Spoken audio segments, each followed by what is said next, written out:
What's up, guys? I thought I would make a video telling you all the reasons why you should live in Colorado. I lived there for about a year and a half, and it was kind of like a random move. I just decided I loved it so much when I took a vacation there, and I moved about a month later. Some of the highlights of living in Colorado, I'll say everything is so close. You don't have to drive very far, depending on where you live, to see some beautiful scenery, mountains, nature, animals, even rivers aren't too far away. I lived in Colorado Springs area, which is south of Denver by about an hour and 20 minutes. And it was awesome. I had the time of my life. And I will say Colorado Springs has a lot of crime. So do other places, and I learned how to deal with it. But there's a lot of like break-ins and car theft. My car got stolen out there, but luckily I got it back. And 3 of my friends' cars got stolen within 1 year. So just be prepared that that could happen very easily out there. And it just depends on where you live. There are definitely safer areas in Colorado Springs, but I was so close to the mountains, it was kind of like a less safe area, kind of more on the bad side of town. Let's start with the weather, okay? The weather in Colorado is always amazing. Always, unless you're having like golf ball size hail, which I did not experience, but I heard that that can get pretty bad. The weather, and then I'd say the wind, we had a windy season. I think it was spring where it was just windy like every day, and it would flip semi trucks over and create like a big dust storm because it was dry out there. So that was the only bad thing, is it'd make the air quality bad. But as far as summer goes, absolutely beautiful weather. You don't feel too hot out there because it's not that humid. And you do get sunburnt because you're at about 6,000 feet in elevation. But the weather is always so nice. Like, it's always hiking weather. It's just amazing. And it never really rains out there, unfortunately. It's really dry, and there's a drought going on. And if it does look like it's gonna rain, a lot of times it doesn't last very long unless it's the actual rainy season. The one thing about rain in Colorado, though, is your car could get washed out depending on if you're on those back roads or not. And then winters. All right, I'm gonna tell you a secret, guys. Winters in Colorado are a myth. Depending on where you live, if you live up in the mountains, like right next to the ski resorts, yes, they are, you know, long winters. It's a lot of snow and it's cold. But in the city, like in Denver or Colorado Springs, or maybe even north of Denver, I'm not sure, the snow is so minimal and it melts fast because we always have sun. I think there's like 300 days of sunshine there out of 365 a year. And I would just say that I am not a winter person at all. I grew up in Illinois and then I lived in Georgia for 10 years. So moving from Georgia to Colorado, I was nervous. I was nervous to drive in the snow. I was nervous to have to deal with winter and being depressed and not going outside or anything. But let me remind you, I have video proof from like December to March of 70-degree days where I'm out there in shorts and there's snow on the ground. And I mean, it's crazy. You think like Colorado's such a cold place, and it's not. But the winters do last a lot longer than places like Georgia. Georgia's spring is like March. Colorado's spring is like May. I mean, we got this heavy snowfall on May once, and it was like just starting to warm up, and then bam, we got like feet of snow. But if you're not moving there for the winter, just move to a city where the winters aren't that bad. Don't move up in the mountains where you're gonna get, you know, snowed in or your car is gonna fall off the side of the road. I would also say that temperatures do get in the negatives, and that can be cold, but because the air is dry, it's not that bad. Like, I remember we had like negative 20 degrees or so roughly. And then when it warmed up to like negative 5 degrees, I was like, oh, it's so warm out because I got used to those negative degrees. And my car, however, did not like the negative temperatures and never wanted to start. The roads are really well maintained for the most part. They do use some kind of chemical to melt the ice. But when you're getting off work at midnight like I was, you will hit some ice, but it was nothing my car couldn't handle. And I drove a sedan, I didn't drive an SUV. So that's the weather. How about the elevation? Okay, a lot of you guys might have been somewhere where there's higher elevation and you might have gotten sick. You might get nauseous or a headache or nosebleeds or dryness, and it doesn't last forever. I never had to face elevation sickness. For some reason, my body could handle it. And I actually was doing really extensive hikes like my first week there. And yeah, sure, I was out of breath, but I never really got sick. And there's ways that you can go about feeling better, just like taking certain medicine and drinking a lot of water, definitely staying hydrated, because you don't realize how dehydrated you get out there since it's dry. You don't feel like you're sweating, or you're not sweating, or the wind just kind of carries the sweat off and you never even notice. But definitely stay hydrated out there, and it helps with the dryness of your skin and your nose and everything else, and your lips too. Colorado is definitely a place where you need lotion and chapstick, always. Now let's talk about scenery and adventure and nature. Colorado is like the best of both worlds. You've got all the red rocks and the deserty kind of feeling, and then you've also got forests. And it's amazing. Such an amazing state. I miss it. Like, I loved living there. Okay, here's like a map of Colorado. If you're looking at Denver, if you go west of Denver, you have all the mountains. If you go east of Denver, you have all the plains. And then north, you get into like a richer area of like Boulder and Fort Collins. They're beautiful, absolutely stunning little towns. There's a lot more colleges up there too, but it is more expensive. And then if you go south, that's where Colorado Springs is. It's a really big city.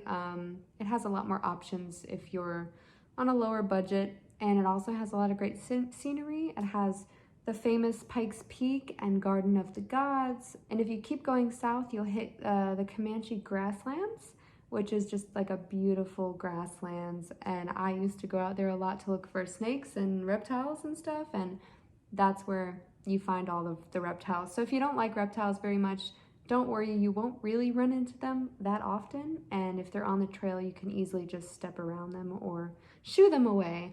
Now, sports. Colorado is one of the sportiest places I've ever lived. Oh my word. Like, hobby-wise, you will find yourself doing things you never thought you'd be doing. So when I moved there, I started learning how to mountain bike with my roommate's bike. And it's so big out there. You'll see tons of cars drive by with mountain bikes attached to the back, and all of these trails out there are mountain bike trails, which is awesome. But if you're a hiker, you have to look out for bikers because they'll run you over.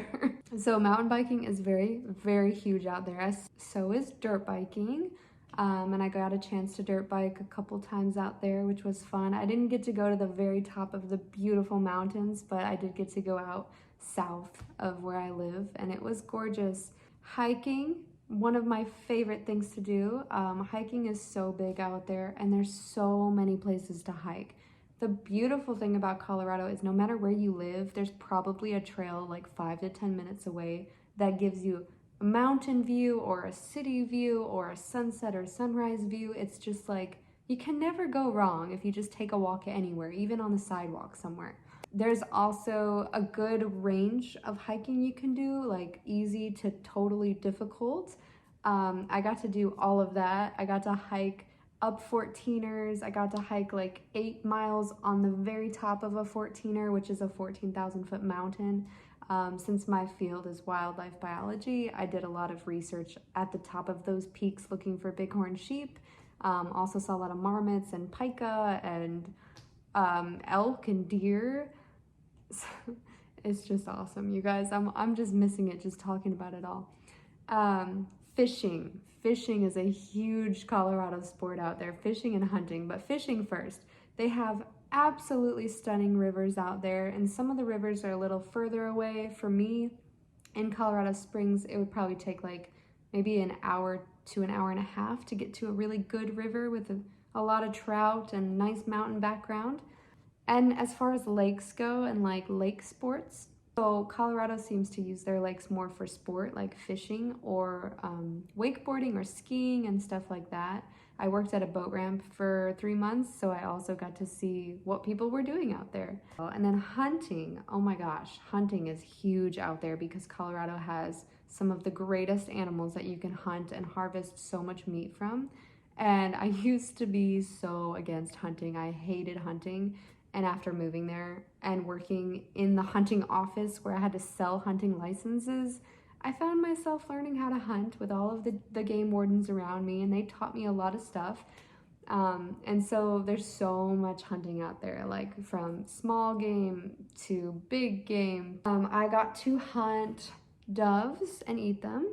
I got to hunt pheasants as well, and then I got my first big game animal, which was a mule deer, and that meat lasted me a good year, and it was a really cool experience. I would much rather get my meat myself and know exactly where it's coming from than buy it at the store. So hunting is a very cool sport out there, and it's very expensive, and there's elk and moose to hunt as well, and that'll keep your freezer stocked for a long time. And now I'm not trying to sound mean. You can also just go out and see all these animals in the beautiful nature of Colorado. I ran into my fair share of elk and moose and deer. There's so many deer. You got a lot of rabbits out there, lots of birds of prey out there. Let's talk about the bears and the mountain lions because those are very much real out there. I would say the mountain lions, you don't really have to worry about them, but definitely be cautious if you're hiking alone because attacks do happen. Definitely have that pepper spray in hand and that horn, whatever you got to do. When you're hiking in Colorado, you really have to watch out more for animals than for people.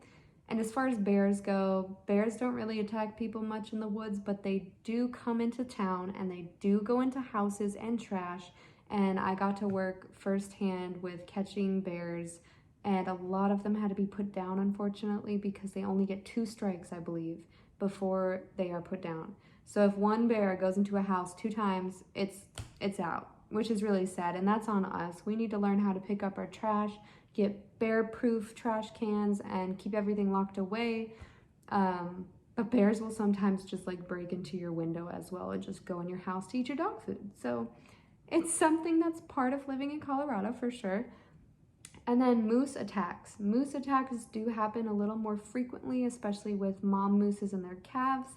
So when you're hiking, they usually recommend not to bring your dog if you're in moose territory because a moose will look at a dog as a wolf and it'll try to attack, and then it ends up hurting you, and we don't want any animals to get put down for any bad situations.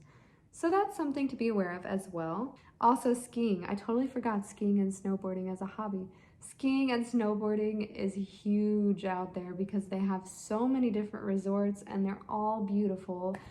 You've got some that are pretty close to Colorado Springs, but then the one that I would go to, like Keystone or Breckenridge, were about 2.5-hour drives.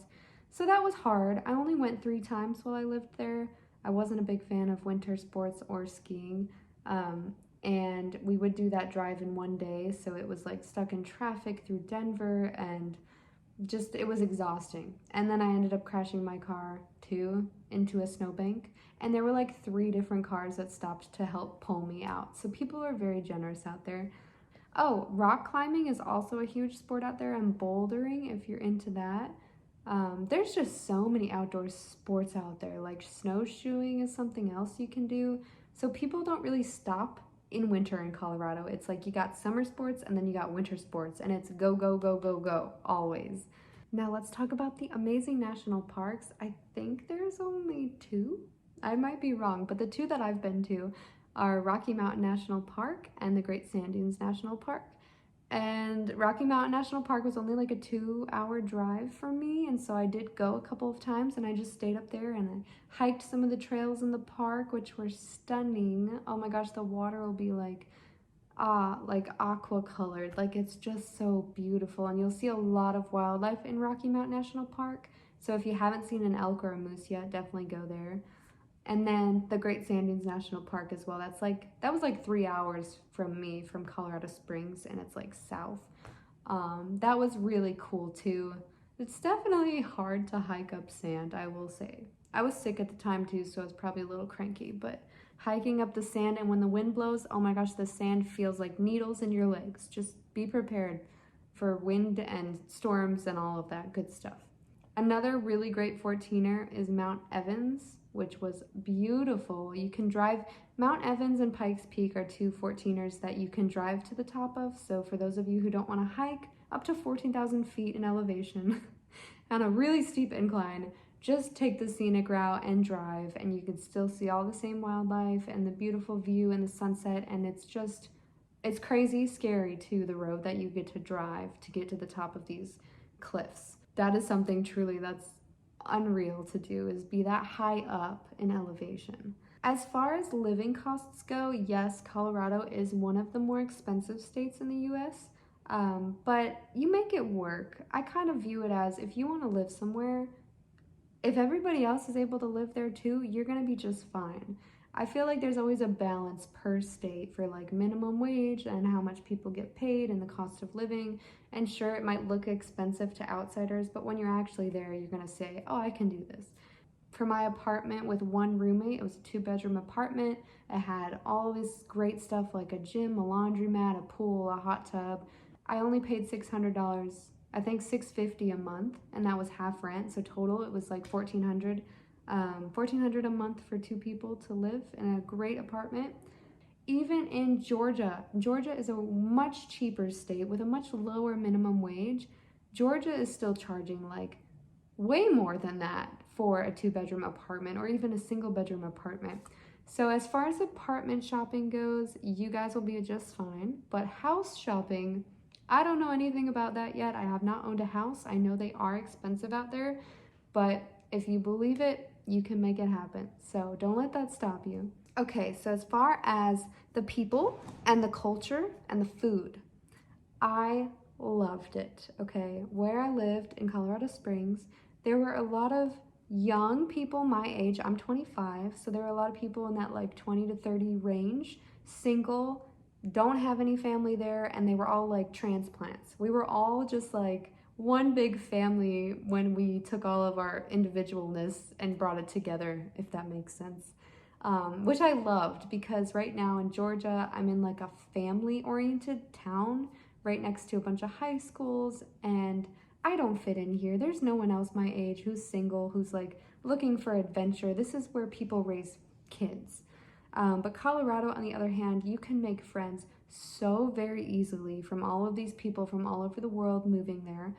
Everyone's so nice too. Like whenever my car was like broken down or I was looking at it in a parking lot, people would always offer help. They were just very nice people. Like I loved it out there. And the culture, I feel like the little town that I lived in had a couple little towns, like old historic towns, and then downtown Colorado Springs, and even up north, like Boulder and Fort Collins and all their little downtowns. They are so fabulous. They are so cute. They have so many different shops and restaurants, and their food in Colorado, I think it's really good. Now, I've lived in Illinois, and Chicago food by far is the best, even though it's really bad for you. Georgia food, not much of a fan of it. There's nothing that really stands out to me here. But Colorado food, I was never disappointed. Like, it was always good. And they have Italian, Thai, Vietnamese. They have all of it. Anything that you want. Chinese food, however, was never really good in Colorado. So you might have to switch over to Thai food. Another great part about living in Colorado is the location. So you are surrounded by Utah, I think New Mexico, Kansas, which you don't really need to go through Kansas unless you're driving to get to Colorado. And then above it is Wyoming. Yeah, I think it's Wyoming. So when I was in Colorado, I took a beautiful trip to Utah, and instead of just going straight to Utah, I did like a circle through northern western Colorado and then back down. We went to Moab, and it was beautiful.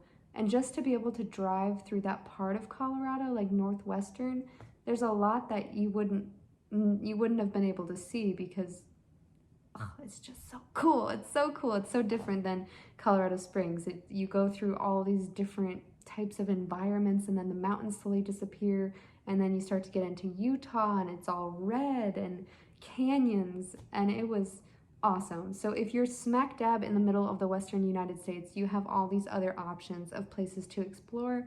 You can go to Las Vegas, you can go to Montana, you can go to Washington. I mean, they're all not too far away, which is great. And the last thing I want to talk about is survival mode. Colorado is one of those wild places where you might need to keep a survival backpack in your trunk, as well as a sleeping bag and like something to start a fire. Because they have some back roads out there, and because the weather can get kind of crazy sometimes, whether it's a winter storm or like a windstorm or a hailstorm, you just need to always be prepared. For me, it was more the winter, and when I was driving anywhere far in the winter, I wanted to make sure I was going to survive overnight if my car died and I wasn't going to freeze to death out there. A lot of people don't take that seriously in that state, but I will definitely recommend have all the tools you need to survive, even as far as protection against animals go. If you're stuck in the woods or you're camping, just make sure you have all those essentials. One thing though that did stink was their fire bans. So being from Georgia, we used to have bonfires all the time, and it's a give and take. There's always a balance. So in Colorado, fires are very strict there. You can't just go camp and set up fire. It has to be contained, or you have to check the fire bans because of the mass forest fires that happen out there because of how dry it is. Oh, and one great thing Colorado does have is hot springs. So if you want to go swim in a hot tub, basically, go to the hot springs. They were a bit further away, but they were worth the drive and worth the money, and they're so good for you too. They're really good for your skin. So Colorado is just endless. If you want to see what it was like for me to live 1 year in Colorado, I will try to figure out how to attach this link somewhere here, and or I'll attach it below, and you can go watch that video of all the nature and the events and the scenery and just the beautifulness that is that state. So if you can't move there, or if you don't want to move there but you want to visit, just go visit and do as much as you can, because you're gonna fall in love with it just like I did. Thank you guys for watching. Please like and subscribe. I'm gonna have a lot more videos coming your way.